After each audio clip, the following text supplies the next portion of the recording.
پھر ایک یہاں کا ایک مسئلہ یہ بھی ہے کہ میں آپ کو بتاؤں یہاں سے خبر نکالنا آسان بھی ہے اور مشکل بھی ہے. آسان اس اعتبار سے کہ اگر آپ کا سورس ہے تو آپ کو یہاں سے خبر مل جاتی ہے چونکہ آپ بالکل بہت ہی قریب ہیں مقبوضہ کشمیر کے, آپ کو چند گز کا فاصلہ ہے, سامنے ان کی آبادی ہے. لیکن مشکل اس اعتبار سے ہے کہ میں نے آپ کو پہلے کہا کہ یہ سارے کا سارا ایریا ایکسپوزڈ ہے. اب جب میں آپ سے بات کر رہا ہوں تو اس لمحے بھی عین ممکن ہے کہ وہ ان کی سرویلنس میں اس سے شاید میں باہر نہیں ہوں گا چونکہ ان کے پاس ہیوی ایکوپمنٹس ہے. دن تو کجا رات کو بھی ان کے پاس اس طرح کی صلاحیت موجود ہے کہ وہ آپ کی نگرانی کر سکتے ہیں, آپ کو وہ مانیٹر کر سکتے ہیں. یہاں فائدہ یہ ہے کہ آپ کو اس جگہ سے کم از کم فرسٹ ہینڈ انفارمیشن مل جاتی ہے. آپ کو براہ راست اس بات کا اندازہ ہو جاتا ہے کہ کشمیر کی اندر کیا صورتحال ہے, ویلی کے حالات اس وقت کیا چل رہے ہیں. گو کہ مشکل ضرور ہے. بعض اوقات یہ سارے کا سارا سفر جو ہے وہ خطروں سے بے یقینی کے عالم سے بھی خالی نہیں ہوتا. بہت سارے لوگ یہ بات کرتے ہیں کہ آپ کو ویڈیوز ریکارڈ کرنی چاہیے, آپ کو ڈائریکٹ ان جگہوں پہ جانا چاہیے, تو یہ بہت مشکل ہوتا ہے. یہ سارے کا سارا ایریا ایکسپوزڈ ہے. پھر ہمارے پاس اس طرح کی کچھ اتنی سیفٹی میئرز نہیں ہوتے جس کو ہم لے کے اس طرح سے ایک دم کود جائیں اور باہر چلے جائیں. لاسٹ ٹائم جب میں یہاں تھا تو ڈاکٹر شاہد مسعود صاحب نے بھی مجھے کال کی کہ یار میں اس طرف آنا چاہتا ہوں, تو میں ویڈیوز ریکارڈ کرنا چاہتا ہوں, وہاں سے میں پروگرام کرنا چاہتا ہوں. میں نے کہا سر آپ نہیں آئیے, یہاں کے حالات اتنے سازگار نہیں ہے. تو اب بھی جب میں آ رہا تھا تو میری آخری دن سے ملاقات ہوئی تو تب بھی وہ کہہ رہے تھے کہ یار چلو تم جاؤ, خیریت سے جاؤ. لیکن بہت سارے لوگ ان کے علاوہ بھی یہاں آنا چاہتے ہیں, یہاں سے رپورٹنگ کرنا چاہتے ہیں, یہاں سے خود حالات کو دیکھنا چاہتے ہیں. تو ضرور آئیے. ظاہر ہے آپ کو جو چیز یہاں نظر آئے گی, جو اب آپ خود اپنی آنکھوں سے دیکھیں گے, جو تباہی, جو تکالیف, تو وہ اس کا ایک اور معنی ہوگا. جو ہم یہاں سے رپورٹ کرتے ہیں شاید وہ اس طرح سے, میں نے آپ کو پہلے کہا کہ وہ خبر نہیں بنتی چونکہ یہ آبادی بہت زیادہ ایکسپوزڈ ہے. تو بہت یہاں ایک اگر چھوٹا سا بھی فائر ہوتا ہے تو ایک دم سارے کے سارے سکول بند ہو جاتے ہیں. سب لوگ اپنے ایک بے یقینی کے عالم میں, کچھ لوگوں نے تو چلو جن کی صلاحیت ہے انہوں نے مورچے بنائے ہوئے ہیں, لیکن کچھ لوگ تو اس استطاعت سے بھی خالی ہیں. ان کے پاس مورچے نہیں ہیں, ان کے پاس چھپنے کے لیے کوئی جگہ نہیں ہے. وہ کبھی کھیتوں میں مارے جاتے ہیں, کبھی وہ گھروں میں چھپ کے. کچھ رپورٹ تو ایسے بھی ہوئے, کچھ واقعات گھروں پہ فائر ہوا, گھروں کے گھر ہی جل دیے. انڈین آرمی اس طرح کے فائر کرتی ہے کہ وہ ایک گھر پہ ایک گولہ لگتا ہے اور وہ سارے کا سارا گھر جل جاتا ہے, اور اس میں بھی بہت زیادہ لوگ جو ہے وہ زخمی ہوتے ہیں اگر اس میں کوئی موجود ہے. سکول بند ہو جاتے ہیں, کالجز بند ہو جاتے ہیں, ایک فائر کی وجہ سے افراتفری پھیل جاتی ہے. بے یقینی ہے اس سارے کے سارے.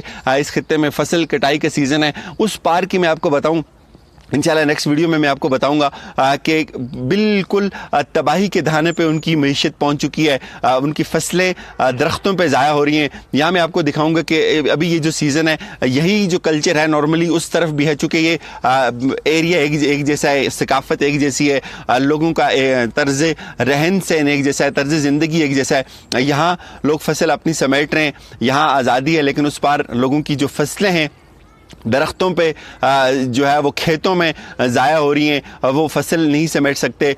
لوگ اجتماعی طور پہ ایک دوسرے کے کام آتے تھے, وہ سارے کا سارا ایریا جو سلسلہ ہے وہ معطل ہو چکا ہوا ہے. یہ انتہائی مشکل ایریا ہے, انتہائی ایکسپوزڈ ایریا ہے, اتنا قریب ایریا ہے کہ اگر ایک نارمل رائفل جو آپ شکار کے لیے استعمال کرتے ہیں, اس سے بھی اگر انڈین جو فورسز ہیں آپ کو ہٹ کرنا چاہتی ہیں تو ایک لمحے میں, ایک سیکنڈ میں وہ آپ کو جہاں سے چاہیں وہ ہٹ کر سکتی ہیں.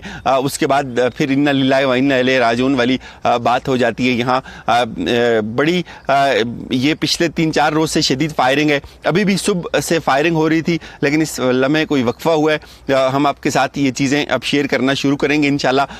اس طرف بھی ضرور جائیں گے جہاں بڑی ان کی فائرنگ ہوئی ہے. انہوں نے بے شمار ایریے جو تباہ کیے ہیں. لاسٹ ٹائم یہ خبر تھی کہ اسی سیکٹر میں ایک بہت بڑا جنگل انہوں نے جلانے کی کوشش کی ہے. اس کے کیا مقاصد ہیں, کس طرح سے کیوں یہ فائر کیا جاتا ہے, کیوں نہتی آبادی کو جو ہے وہ شکار کیا جاتا ہے, کیوں اس بڑے پیمانے پہ اتنا زیادہ نقصان کیا جاتا ہے ان ایریاز کا.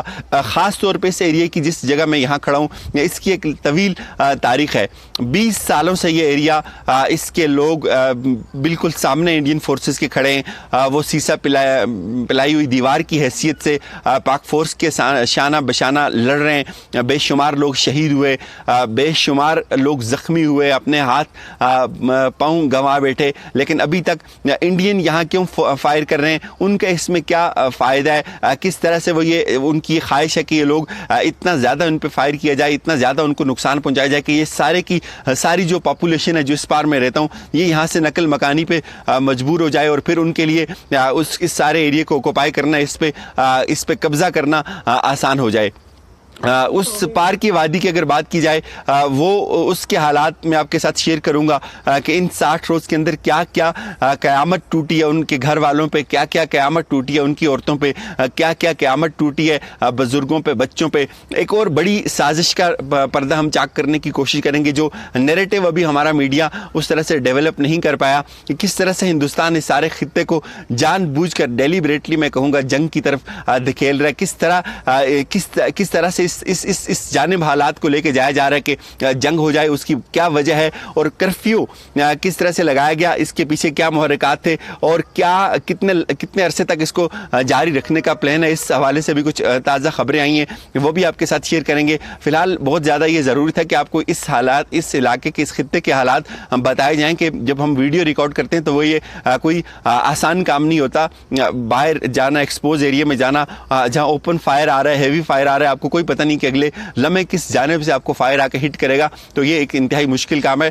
ہمارے لیے بھی دعا کیجیے, اپنا بہت سارا خیال رکھیے. انشاءاللہ آپ کے ساتھ ایک دفعہ پھر ہم وہی طویل سلسلہ شروع کرنے جا رہے ہیں جو اس سے پہلے کچھ عرصہ کیا تھا.